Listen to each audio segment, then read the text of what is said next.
Hello, Katie, and whoever else might be watching. Formerly, I am Ben Hastings, and this is my project in history of photography, and this is the spirituality in photography, which is I find very interesting, and just how many photographers throughout history have tried to capture religious material or have some sort of religious connection to photography itself. All right, so there's a whole bunch of definitions of religion or spirituality, and it's all in contemporary culture. And there's just different ways to explain how different religions function.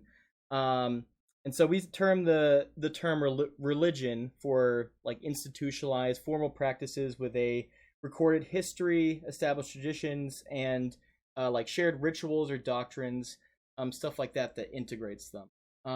Common features of most religions are beliefs in an immortal or divine deity, or multiple divine beings, and belief that the deity or deities, like some have influence over reality or how we perceive the world. So there's different types of religions. The core ones being like Christianity, mostly like Protestant religions, uh, or Catholicism, stuff like that. There's also other ones in different countries like Judaism, Buddhism, Hinduism, and the religion of Islam. Um, and so none of these religions can be characterized in, let's say, a unified way. Each is a complex network of doctrines and practices. Each changes in different ways over time, including through like schisms or offshoots, kind of like parodies, so to speak, of the religion it's derived from. So we use the term spiritual to refer to the common yearning to belong to something greater than oneself, the desire to probe the source of life and the nature of death, an acknowledgement of an ineffable, intangible force that work in the universe. People who do not participate in a formal religion may nevertheless recognize a powerful spiritual dimension to their lives. So, an art curator, and she worked for the Smithsonian and several other huge art um, institutions. Her name was Susan Solins. She has a quote saying, "Whether or not we participate in formal religious practice, the human condition seems to demand that we explore the spiritual, question our existence and a possible afterlife. We ponder our connections to the world around us and examine experiences that seem to be inexplicable. The line between the religious and the secular, or the sacred and the profane, is not always clear cut. Artists may deliberately transgress boundaries laid down by religious authorities in order to challenge their own beliefs or ideologies." And so that brings me to the artist I've chosen from our book, and that is Andre Serrano. There is probably, out of all of the artists I can remember, he's definitely one of the most controversial. It's not just in photography, just in art in general. Like the things that the problems he presented or the concepts he presented were just so astounding and just shocking that unless you read too deeply into it, it really does. It doesn't come across the best, but like once you listen to him and research his topic, you realize like he actually cares and is putting thought into like his creations. Um, so yeah, to start out, Andre Serrano was born in 1950, born and raised in New York, and this he was raised Catholic in the Catholic Church, which definitely came into play like later on when he would develop his artwork. He attended the Brooklyn Museum of Art School from 1967 to 1969. I'm sorry, I'm just taking little drinks in between this recording. Very professional, I know, but anywho, yeah. So, one thing about Andre is he definitely used a lot of his religious experiences to question his own beliefs. He was postmodernist, and that's the type of photography he was comfortable with using, you know, symbology, iconography, in order to make a complex message for the view. So that brings us to his most famous work, um, and that is Piss Christ, which was created in 1987. Photograph is 150 by 100 centimeters, and Chrome, I believe that's pronounced, print. And so the thing that made it so shocking, and this is just for me reading it, when I originally read this, I heard "piss Christ," and being religious, I'm like, wow, that's really, really like sacrilegious, and it's just a shocking title to kind of put out there. So, like all artwork, though, I definitely wanted to look deeper into it. And then once I learned that he used blood, milk, semen, urine in this cast, I was just really kind of thrown off from it. So I had to definitely do a lot of deeper digging into it. Yeah, so as you can see, it has the iconography of Jesus hanging on the cross, which essentially is dying for our sins. And there's a lot of symbology, like just in his creation here. Like, for example, the blood that he has, and that's like the prevalent visual is the cross immersed in blood. And blood has a lot of symbology in biblical terms. I mean, you look at the healing power of Christ. You look at blood as possibly standing for redemptiveness. The other thing that was also fascinating about blood is during the 1980s was the HIV epidemic, which definitely came into play as well. So it's not just questioning religion; it's questioning topical concepts as well. So yeah, so he had the cross, the symbology in there, um, soaked or submerged in his own bodily fluids for uh, who knows how long, and he took photographs of it, and that's kind of what started all this. These are all photographs, which um, it had a wild ride to say the least. Yeah, but it's definitely a postmodernist work. You can tell by symbologies, the context, not only the current context at the time, but also the biblical context that ties it all in as well. And so before I get even deeper into it, I'm gonna play this small video of Serrano himself explaining his work, and then I'm going to jump more into it. Controversy that I know, but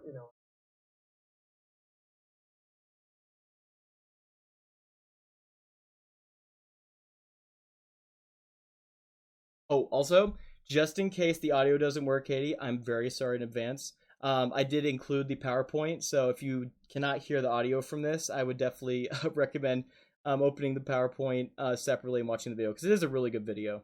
Okay, sorry.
Yeah, so that was a fantastic video from Christie's, and so what they were talking about at the end there, the NFT. So this was obviously back in the NFT era, which that's some some ancient history at this point. That didn't work out too well, but it was an interesting NFT though, because as you saw in the video there, it was for the 35th anniversary of Piss Christ, and the NFT was actually kind of a moving picture through time. It shows the original Piss Christ, but then it keeps on altering it for every time it was destroyed and then redone and then destroyed again. So that's why you can see the constant alterations to it and the damage that the painting received over the 35 years. Just how one piece of artwork could just be so controversial that people feel the need to go out of their way and possibly, put themselves in prison or in legal trouble just by destroying it. So that's how strongly people felt about this work, which, if you look at art, it doesn't matter if it's photography or painting or what it is, but when you can evoke a visceral reaction like that in people, I mean, that's like clearly a sign of you're doing your job correctly. You're using art in a form to uh, get people's attention, to have people question their ideologies, which I think is just fantastic. Serrano also had another quote that he told to the Guardian magazine. He said, "The thing about the crucifix itself is we treat it almost like a fashion accessory. When you see it, you're not horrified by it at all, but what it represents is the crucifixion of a man. And for Christ to have been crucified and laid on the cross for 3 days, where he not only bled to death, but he shat himself and peed himself to death. So if piss Christ upsets you, maybe it's a good thing to think about what happens on the cross." Which, like I said, growing up religious, this was almost never talked about. Like, I never really considered it, but yeah, when you're on the cross for 3 days, or any amount of time, I mean, there's bodily functions that have to happen, right? I mean, no one's gonna, obviously you're bleeding out, but you're also, if you're terrified, I mean, you have to defecate in certain ways. So he used mediums that just haven't been used before really in art up until this point, and he used this in a way of photography, which is just fantastic. So it captures this moment. It captures beautifully like the message he's going for. Instead of being like a anti-religious message, it's actually a message of realism, like the true gruesomeness that comes with what happens when someone's hanging on a cross like that. I mean, it really puts into perspective just how brutal that type of punishment is, and just how important it is that for people that are religious, um, that this man would go through such torture and such pain and humiliation, because that's another aspect of it, is the humiliation part of it, in order to die for people's sins, which is just not a lot of people would ever do that. That's so I just found that to be just awesome. I loved his explanation of it.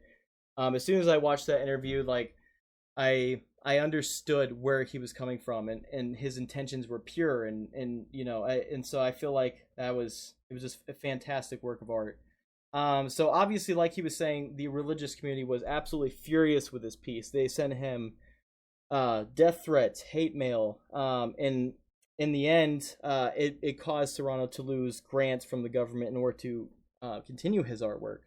In one of the notorious incidents in 1989, there is several protesters who challenged the National Endowment for the Arts funds in order to take away Serrano's financial grant. As word got out that detailed the work's actual composition, the debate became urgent, and it was just like a back and forth between people. Is the artwork blasphemous? Is it beautiful? Is it realistic? Should the government, fund an award for something that is this controversial? Serrano expressed a possible reading that by presenting a photograph of a small plastic crucifix immersed in the artist's own urine, the image implies that commercialization has negatively impacted religious iconography in contemporary culture. This was a way to offset that, again, using postmodernism and photography in order to capture a moment or a message that it can last for years. I mean, this picture was taken in 1987, and it's just as powerful today. And it hasn't even aged, right? So it really did capture a beautiful piece of artwork in a crazy, chaotic time. I think it was also very uh, bold and I don't know, kind of looking forward of him to take a photograph because photographs can be destroyed and remade, right? Other things like if he had this just in a resin, if the resin was destroyed, I mean, yeah, he could make another one, but essentially the original would be destroyed. In this case, the photograph lives on just because someone tears it down, vandalizes it. It can always it can stand the test of time, unlike a lot of different mediums. Um, which is just a great idea, and that's exactly like what a lot of artists should do in order to counteract negative attention like that. So 10 years after the photograph debuted, it had terrible reception at the National Gallery of Victoria in Australia. The Catholic Archbishop George Pell actually filed to have the pieces permanently banned from the art gallery. Other protesters vandalized the painting with hammers. In 2011, the photograph was actually destroyed by different protesters who also wielded hammers. So there's something about hammers nailing Christ's hands into the cross, and also destroying Serrano's paintings, which is kind of a weird cosmic sense of vandalism there. But yes. Anyway, this photograph. It's just very powerful on a number of levels. It's beautiful and a surreal piece of artwork. And the mediums were just there's so many different mediums that have not been. I mean, maybe they've been used a couple times before, but just the combination of having the blood, semen, urine, and then forming that all to make a very powerful message. But then that's not the artwork. The artwork is the photography using newer like art technology in order to capture that moment. So it's just so many different types of mediums that were used in order to create this powerful of an image. So it was incredible. It's bold, provocative, and it was honestly a great, beautiful mesh of like what photography could be. And it's not just like a candid photo. This helped evolve photography from just being artistic to just not only just being simple art, but like provocative art that involves philosophy, like the concept of how people felt, like just the is crossing the line in order to progress art and using photography as a way to display that really help photography become more of an art form than it already was. So I think that is his contribution. That was just a very powerful contribution to for photography. Sorry, I know I'm going a little bit long. I'm getting wrapped up here a little bit. So he did a couple other works where it was similar, where it was a symbolic statue or iconographic subject matter encased in blood, urine. And so he has a couple here. It's called the Immersion series. It's called Esse Homo, which is Behold the Man, and that's the one with Jesus submerged in the middle there. He also had Winged Victory, Madonna and the Child 2, and Moses. So these weren't as significant as Piss Christ was. Still interesting, still very beautiful, even though it's so weird because it's urine and weird bodily fluids, but the way it's captured in photography just makes it look very beautiful. And it does tell a story, and I feel like the subject, like the concept he was going with, works better for Piss Christ than it does for these, because like Moses, he really didn't go through anything like hanging on the cross, so the whole purpose of blood and sweat and urine and everything, it doesn't quite work as well for him. But still, the very interesting pieces of artwork. He did inspire just several other people, like in the future, that would make similar stuff.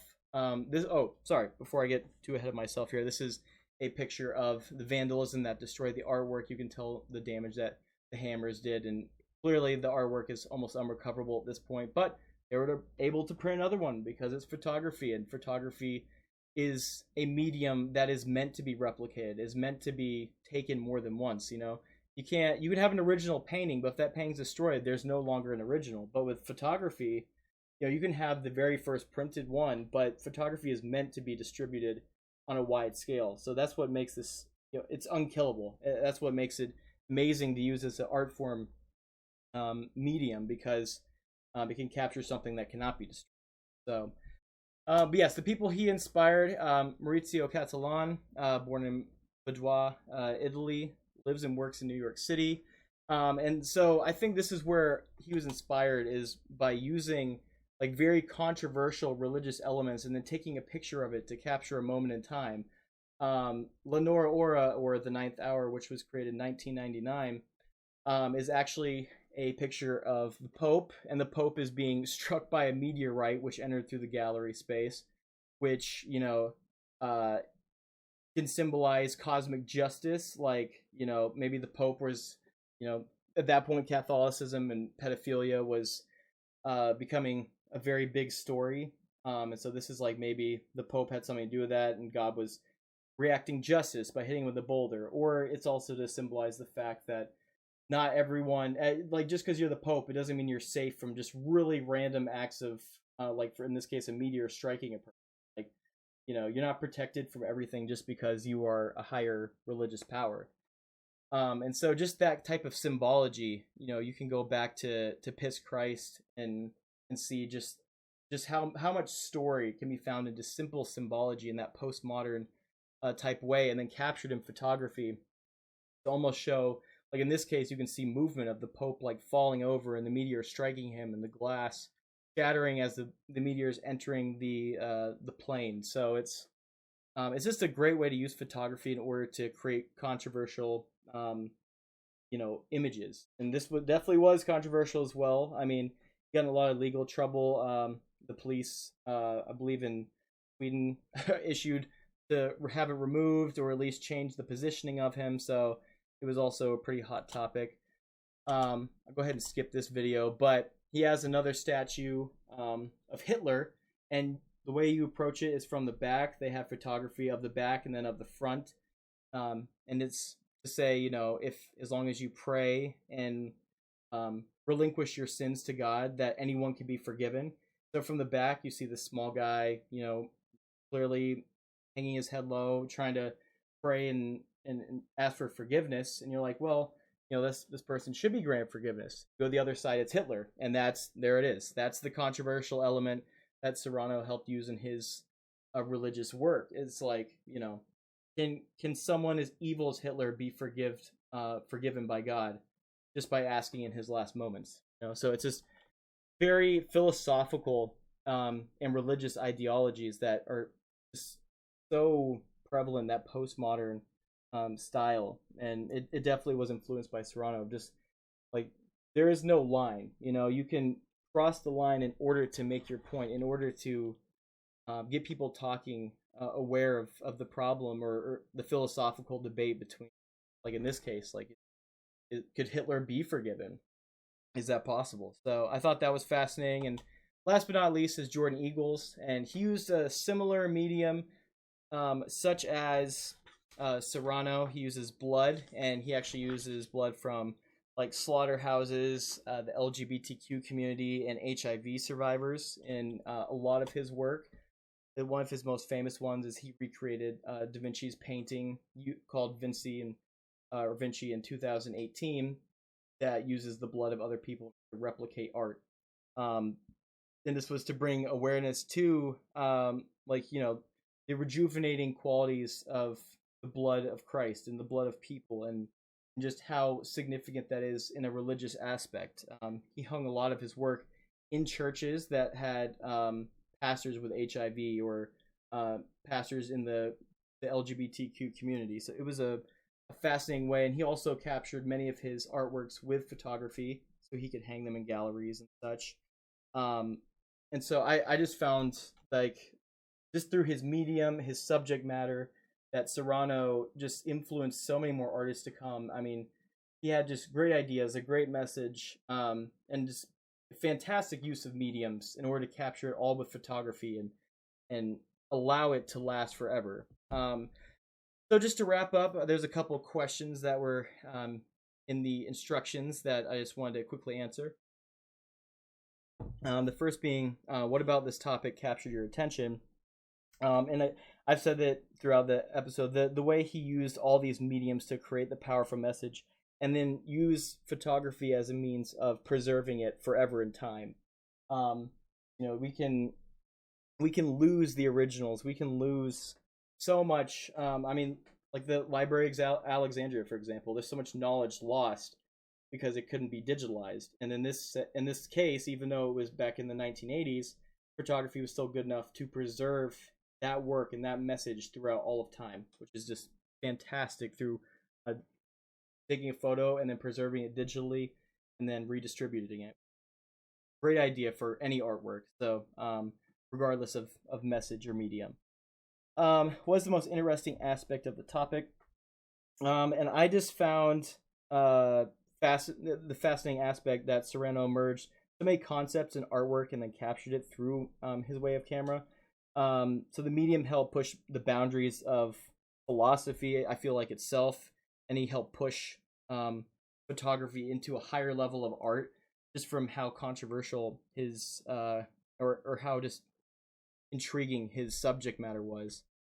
And just by displaying it through photography, helped show that photography could be an art form. And it could be provocative. It could push boundaries. It doesn't have to be physical art in order to make a statement and allow people to, see what they want to see or interpret it how they should. So that he proved that photography can clearly work just as well as canvas. So the surprise, I learned about the topic. Just like I said, his reasoning. Just when I first saw it, I was kind of offended by it. I'm like, why would you name it something like that? Why would you use these weird mediums for it? But yeah, after I listened to his own explanation of it and his intense um feeling of like why, like what did Christ go through to die for us? That's when I was surprised. I'm like, wow, this guy, he's not playing around. Like this is how he feels. This is his interpretation, his own walk with religion, and his own viewpoint of how awful the crucifixion process is, and what a man had to go through to in order to die for us. So that really did surprise me. And how does your topic fit into the history of photography? And I just have, by using photography, Serrano was able to push boundaries with his medium, save his work in digital form so it could not be destroyed and remain just as powerful at any point in history. The way he used symbolism and iconography in that postmodern sense with photography, I feel like helped push the postmodernist movement, and it also helped photography cross lines of experimentation with ideas that were more profound and philosophical, that would also inspire to so many people in the future and still be controversial today. So it's still relevant, even though it happened so many years ago. It's just, it's fantastic. So, thank you so much, Katie, for an awesome semester. Thank you for allowing me to turn this in. I'm sorry about the whole course closing issue, but I really appreciate your time, and I cannot wait to see you next semester. But thank you so much. That's been my presentation.